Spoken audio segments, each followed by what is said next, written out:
જય સ્ટુડન્ટ, હવે જો ધોરણ 6 ની અંદર આપણે 14મું ચેપ્ટર જોતા હતા પ્રાયોગિક ભૂમિતિ. તો પ્રાયોગિક ભૂમિતિની અંદર આપણે છેલ્લે ખૂણાની રચના વિશે શીખ્યા હતા અને એનો દ્વિભાજક, એની સમમિતિ રેખા, દ્વિભાજક, લંબ દ્વિભાજક અને દ્વિભાજક બે શબ્દો છે, ધ્યાન રાખજો. ત્રીજો સમમિતિ, સમમિતિ રેખા. એમાં શું છે? લંબ દ્વિભાજકનો મતલબ એ 90° જ ખૂણો બનાવે છે. દ્વિભાજક અને સમમિતિ, તો દ્વિભાજક અને સમમિતિ શું કે જે પણ આપણે ખૂણો આપ્યો છે એના બે સરખા ભાગ કરે છે. સમમિતિ પણ બે સરખા ભાગ કરે અને દ્વિભાજક પણ બે સરખા ભાગ કરે છે. જ્યારે લંબ દ્વિભાજક એ બે સરખા ભાગ તો કરે જ છે પણ જોડે જોડે એ 90°નો ખૂણો પણ બનાવે છે. જ્યારે આમાં પેલામાં દ્વિભાજક અને સમમિતિની અંદર એવું હોતું નથી કે 90°નો ખૂણો બનાવે. તો આ પોઈન્ટ તમારે યાદ રાખવાનો છે, કેવી રીતે આપણે એને લખવાનું છે, કેવી રીતે આપેલો છે. હવે જો આપણે સ્વાધ્યાય 14.6 જોતા હતા એની અંદર મેં તમને એક 75°નો ખૂણો રચના દોરી અને શીખવાડ્યો હતો. તો ધ્યાન રાખજો, એ જે પ્રમાણે આપણે દોરવાનું છે એ પ્રમાણે એને લખવાનો પણ છે. હવે જો બીજા નંબરનો દાખલો છે 147°નો ખૂણો દોરો અને તેના દ્વિભાજકની રચના કરો. દાખલા નંબર 2 છે 147°નો ખૂણો દોરવાનો છે અને એનો દ્વિભાજક રચવાનો છે. હવે 147°નો ખૂણો છે એ તમે પરિકરની મદદથી દોરી શકાશે નહીં, તો આપણે એને કોણ માપકની મદદથી દોરવાનું છે. તો કોણ માપકની મદદથી આપણે અહીંયા દોરીએ છે. આપણે નામ જાતે આપી દેવાનું છે. અહીંયા B અને C નામ આપી દીધું. હવે અહીંયા કોણ માપકની મદદથી, તો કોણ માપકનું મધ્ય જે ભાગ છે ઊભી લાઈન એ B ઉપર મૂકવાનો. અહીંયા 0 થી સ્ટાર્ટ કરવાનો. 0 થી અહીંયા મૂકી તમે કોણ માપકનું મધ્ય ભાગ અહીંયા મૂક્યો, પછી અહીંયા 0 થી સ્ટાર્ટ કરી અને અહીંયા 146 વાળો આપણે આવશે. દાખલા તરીકે 146 અહીંયા આવે છે. તો 146 આપણે અહીંયા એ લખી પડી ખબર. આ 146°નો ખૂણો આપણે દોરી. હવે શું કરવાનું છે? એનું દ્વિભાજક દોરવાનો છે. દ્વિભાજક દોરવા માટે આપણે શું કરવાનું? અનુકૂળ ત્રિજ્યા લઈ, ધ્યાન રાખજો, અનુકૂળ ત્રિજ્યા લઈ પરિકરનો અનિવાર્ય જે છેડો છે B ઉપર મૂકવાનો અને આપણે અર્ધવર્તુળ દોરવાનું છે. દાખલા તરીકે મેં અર્ધવર્તુળ દોરી. અર્ધવર્તુળથી થોડો ઓછો ભાગનો મોટો ચાપ આપણે દોર્યો. વર્તુળનો ચાપ દોરવાનો છે. ચાપ આપણે અર્ધવર્તુળ નહીં કહીએ, વર્તુળનો ચાપ કહેશું. તો વર્તુળનો ચાપ BC ને જ્યાં છે તે ત્યાં x નામ આપો અને BA ને જ્યાં છે તે અથવા AB ને જ્યાં છે તે ત્યાં y નામ આપો. તો y નામ આપી દીધું આપણે. હવે શું કરવાનું? તેટલી જ ત્રિજ્યા લઈ, શું? તેટલી જ ત્રિજ્યા લઈ y અને x ને વારાફરતી અથવા x અને y ને વારાફરતી કેન્દ્ર ગણી ચાપ આપણે દોરવાનો છે. તેટલી ત્રિજ્યા લેવાની. દાખલા તરીકે y ને કેન્દ્ર ગણો અહીંયા ચાપ આવે છે, x ને કેન્દ્ર ગણો અહીંયા ચાપ આવે છે, તો એ ચાપ આપણે દોરી દીધો. અને પછી આપણે જ્યાં બંને ચાપ જ્યાં છેદે છે તેને z નામ આપી દીધું. તો આ BZ છે એ ખૂણો ABC નો દ્વિભાજક છે. શું છે? દ્વિભાજક છે. તો આ રીતે આપણે એનો દ્વિભાજક દોરી શકીએ છીએ. એના પોઈન્ટ્સ લખવા હોય તો પોઈન્ટ્સ આપણે લખી દઈએ. પહેલો પોઈન્ટ એનો લખી દઉં તો કયો લખીશું? ખૂણો ABC બરાબર 147° કોણ માપક ની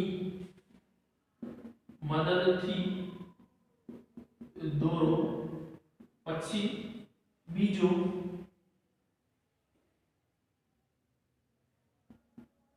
B ને કેન્દ્ર ગણી અનુકૂળ ત્રિજ્યા લઈ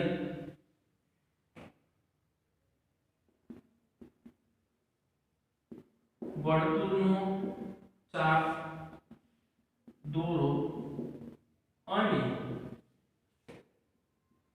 તે કિરણ BC ને જ્યાં છેદે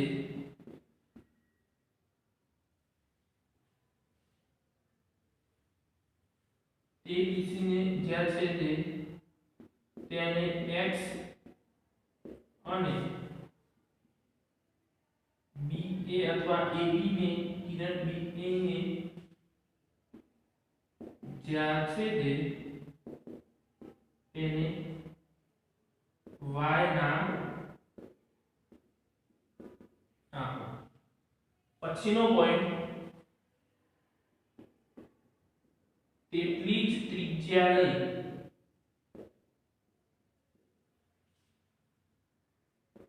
y અને x ને વારા પરથી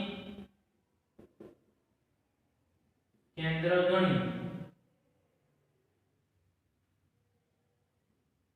ચાપ દોરો અને બંને ચાપ જ્યાં છેદે તેને z નામ આપો ને માપપટ્ટી વડે BZ કિરણ BZ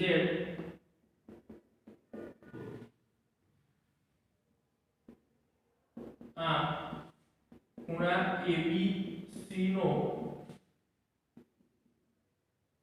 દ્વિભાજક કિરણ BZ થશે. આ રીતે આપણે એના પોઈન્ટ્સ લખવાના છે. જે રીતે આપણે આકૃતિ દોરી એ રીતે એના પોઈન્ટ્સ આપણે લખેલા છે. તો ધ્યાન રાખજો, એ પોઈન્ટ આપણે લખ્યા છે વ્યવસ્થિત રીતે તમારે આ પોઈન્ટ યાદ રાખવાના છે અને લખવાના છે. આ રીતે આપણે એના પોઈન્ટ લખી શકાય છે. દાખલા નંબર 3 જોઈએ આપણે. તો એક કાટખૂણો દોરો. આપણે શું કરવાનું છે? એક કાટખૂણો દોરવાનો છે અને પછી એનું દ્વિભાજક દોરવાનો છે. કાટખૂણો એટલે 90 અંશનો ખૂણો એ પરિઘની મદદથી આપણે દોરી શકાય છે. બરાબર? તો પરિઘની મદદથી આપણે 90 અંશનો ખૂણો કેવી રીતે દોરી શકાય એ આપણે જોઈએ છે. જે પરિઘની મદદથી દોરી શકાય પરિઘથી જ દોરવાનું. જે નથી દોરી શકાતા એ જ માં જ કોણ માપક ની મદદથી દોરો. કોણ માપકનો ઉપયોગ કરવાનો છે. 90 અંશનો ખૂણો છે. નામ આપણે જાતે લખી લઈએ. અહીંયા AB લખી દીધું મેં. પછી અર્ધવર્તુળ દોરી દેવાનું. અહીંયા જ્યાં છેદે છે ત્યાં અહીંયા ચાપ કરી દો. અહીંયા y અહીંયા ચાપ કરો તો એ z અને y ને કેન્દ્ર ગણી. આપણે આ બધા પોઈન્ટ અહીંયા આ પોઈન્ટમાં લખવાના આવતા નથી. આ તો તમને સમજાવવા માટે ખાલી લખું છું. ધ્યાન રાખજો. y અને z ને કેન્દ્ર ગણી અહીંયા ચાપ કરો તો આ જે છે એ 90 અંશનો ખૂણો થઈ જશે. અને અહીંયા જ્યાં છેદે છે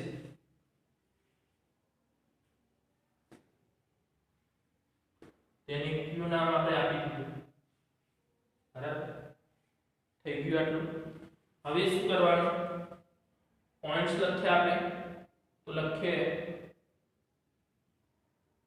આ AB ને BC લખીએ. નામ બદલી નાખીએ. અહીંયા A લખી દઈએ. અહીંયા BC. તો ખૂણો ABC બરાબર 90 અંશ પરિકરની મદદથી દોરો. પછી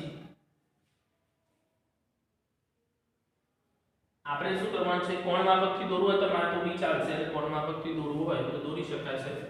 હવે જો B ને કેન્દ્ર ગણી. B ને કેન્દ્ર ગણી અનુકૂળ ત્રિજ્યા લઈ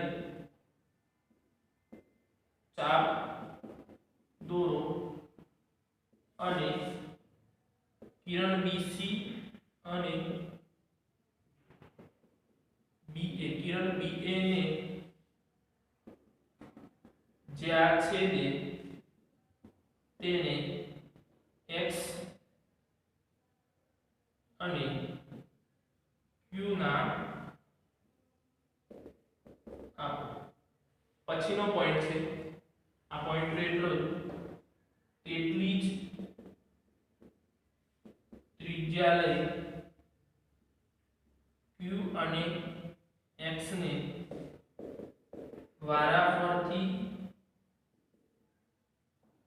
કેન્દ્ર ગણી ચાપ દોરો.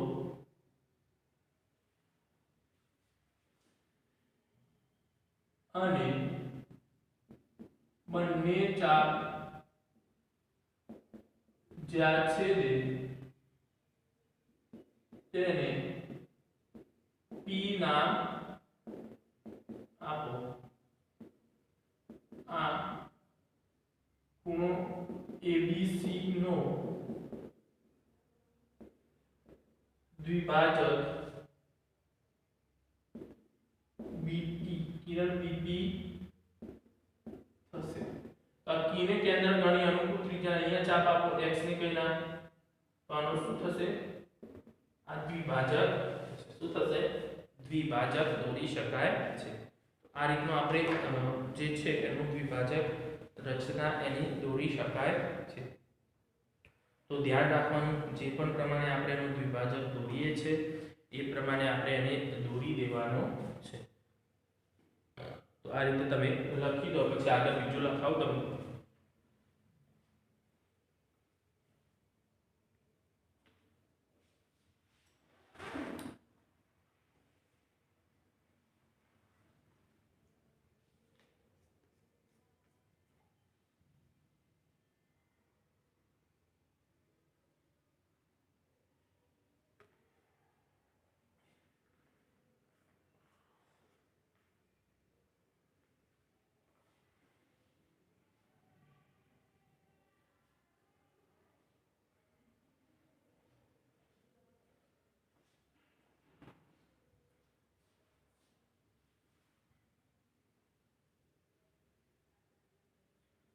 ધ્યાન રાખજો શાંતિથી દોરજો તમે કેવી રીતે દોરવાનું છે દરેક પોઈન્ટ ધ્યાનમાં રાખવાના છે તમારે અને તેને વ્યવસ્થિત રીતે દોરવાનું છે. તે રીતે વ્યવસ્થિત રીતે તમારે એને દોરી દેવાનું જે પ્રમાણે આપણે કીધું હોય એ પ્રમાણે.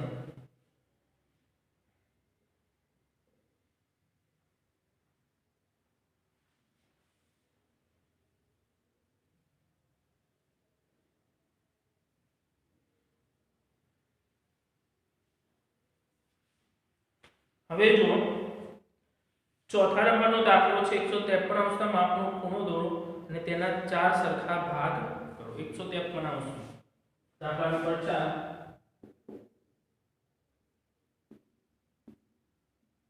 153 અંશ. હવે 153 અંશનો ખૂણો છે એ દોરવાનો છે આપણે. એક ખૂણો નામ જે રીતે આપણે આપવું હોય નામ આપી દેવાનું. અહીંયા આપણે x અને અહીંયા y નામ આપી દીધું. 153 એ કોણ માપકથી દોરી શકાશે પરિકરની મદદથી દોરી શકાશે નહીં. તો કોણ માપકમાં અહીંયા કીધું 0 થી સ્ટાર્ટ કરીને અહીંયા સુધી આવતો હોય. દાખલા તરીકે આ ખૂણો 153 અંશનો અહીંયા થાય છે. અહીંયા નામ આપણે બદલી નાખીએ x y અને અહીંયા z. બરાબર. તો એ નામ આપણે લખી દીધા. હવે y ને કેન્દ્ર ગણી અનુકૂળ ત્રિજ્યા લઈ અર્ધવર્તુળ દોરવાનું છે. અર્ધવર્તુળ yz ને જ્યાં છે ત્યાં a નામ આપો. પછી yx ને જ્યાં છે ત્યાં b નામ આપો.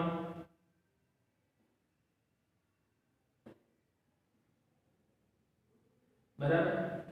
હવે b અને a ને કેન્દ્ર ગણી અનુકૂળ ત્રિજ્યા લઈ બે ચાપ દોરો.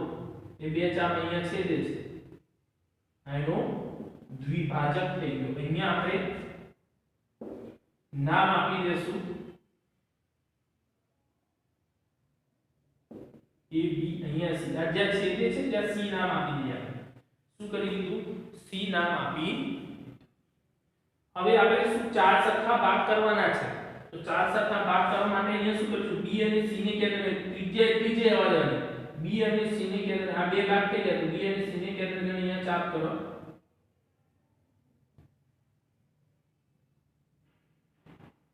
આ થઈ ગયો આપણે કિરણ, આને નામ આપી દો આપણે ડી, પછી સી અને કેન્દ્ર જોઈને અહીંયા ચાપ કરો અને આને જોઈન્ટ કરી દો, અહીંયા નામ આપી દો આપણે ઈ, 1 2 3 અને 4, તો 4 સરખા એના ભાગ થઈ જશે।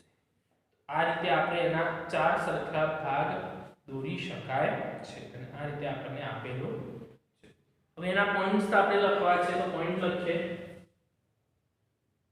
પહેલો પોઈન્ટ છે ખૂણો XYZ બરાબર આપણે લખવાનું છે 153 કોણ માપકની મદદથી દોરો। આપણે કોણ માપકની મદદથી દોરી દીધો, બરાબર। હવે શું કરવાનું છે, તો ABC નો જે આપણને ભાગ આપ્યા છે એનો દ્વિભાજક આપણે દોરી શકીએ છીએ। તો આપણે દ્વિભાજક જ દોર્યા છે, બધા શું કર્યું છે, દ્વિભાજક જ દોરેલા છે। તો દ્વિભાજક દોર્યા, જેના દ્વિભાજક દોરે એ આપણે લખી લેવાનું। દાખલા તરીકે ખૂણો XYZ નો દ્વિભાજક કયો દોર્યો આપણે, કિરણ YC। તો હવે આપણે આમાં પેલા પોઈન્ટ જે છે, પોઈન્ટ બધા લખતા નથી, ધ્યાન રાખજો। એમાં શું કરીએ, આપણે જે પોઈન્ટ હોય એ પોઈન્ટ આપણે બધા લખતા નથી, ડાયરેક્ટ આપણે એનો દ્વિભાજક, કેમ કે એ બધા પોઈન્ટ લખવા જશું તો એ એની પદ્ધતિ લાંબી થઈ જશે। તો ડાયરેક્ટ અહીંયા આપણે લખી દઈએ ખૂણો, પછી જો ખૂણો XYC, પછી અહીંયા લખીએ ખૂણો XYC નો દ્વિભાજક કયો દોર્યો, YD દોરો। પછી ત્રીજો છે ખૂણો CYZ, કયો આવશે, ખૂણો CYZ નો દ્વિભાજક કયો દોરો, YE, કિરણ YE। તો ત્રણે ત્રણના આપણે દ્વિભાજક દોરી દીધા। તો એના 4 સરખા શું થઈ જશે, ભાગ આપણને જોવા મળે છે। એના 4 સરખા ભાગ આપણે અહીંયા લખી દેવાનું આમ, જો 4 સરખા ભાગની અંદર કયા આવશે,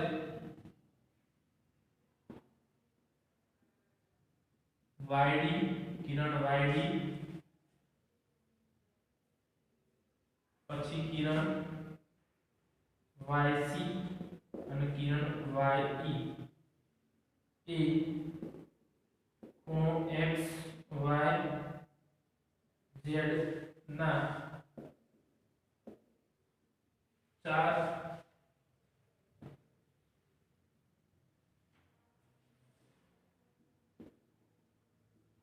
સરખા ભાગ કરે છે। તો 4 સરખા એના ભાગ આપણે દોરી દીધા। તો આ રીતે આપણે એના 4 સરખા ભાગ દોરી શકાય છે અને જે પ્રમાણે આપણને આપ્યું છે એ પ્રમાણે આપણે એને દોરી પણ શકીએ છીએ।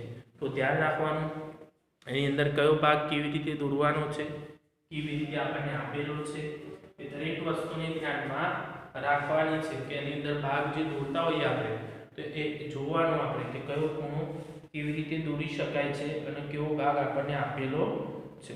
એની અંદરથી જે ખૂણા આપણે દોરતા હોઈએ એ ખૂણાનું માપ આપણે લેવાનું, એ ખૂણા કેવી રીતે દોરીએ છે એ પણ આપણે જોવાનું અને એને આધારે આપણે લખવાનું કે કયો ખૂણો કેવી રીતે આપણે લખી શકાય છે અને કેવી રીતે આપણે એને દોરી પણ શકીએ છીએ।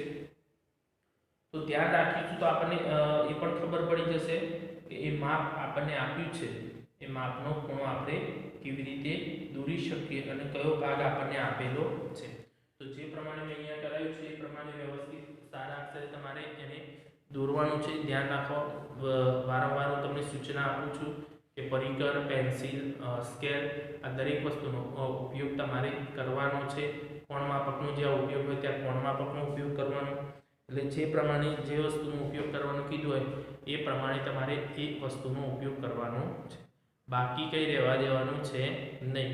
જે પણ પોઈન્ટ હું અહીંયા લખાવું છે એ પોઈન્ટ બી તમારે નોટબુકની અંદર લખવાના છે અને એ જ પોઈન્ટ તમારે સ્વાધ્યાય પોથીની અંદર પણ લખવાના છે. ધ્યાન રાખજો, એટલે સ્વાધ્યાય પોથીની અંદર એ રીતનો દાખલો આવતો હોય તો એ રીતનો દાખલો તમારે એ પોઈન્ટ સાથે વ્યવસ્થિત સારા અક્ષરે લખવાનો છે કે જેની અંદર પરિકર મેં તમને કીધું અહીંયા દોર્યું હતું કે જે ખૂણાને તમે પરિકરની મદદથી દોરી શકો છો અને પરિકરની મદદથી દોરવાનું, કોણ માપકની મદદથી દોરી શકો છો, કોણ માપકની મદદથી તમારે એ ખૂણા દોરવાના છે. તો ધ્યાન રાખજો, જે પ્રમાણે તમને દોરીને બતાવ્યું છે એ જ પ્રમાણે એને દોરાવા જોઈએ, બાકી કંઈ રહેવું જોઈએ નહીં. એ જે પ્રમાણે દોરવામાં આવ્યા છે એ જ પ્રમાણે એને દોરેલા આપણા લખેલા વ્યવસ્થિત હોય એ રીતે તમારે એને લખવાના છે. અહીંયા આપણે આટલા સુધી આપણે રાખીએ છીએ. બાકીનું જે છે એ બાકીનું આપણે નેક્સ્ટ લેક્ચરની અંદર જોઈશું.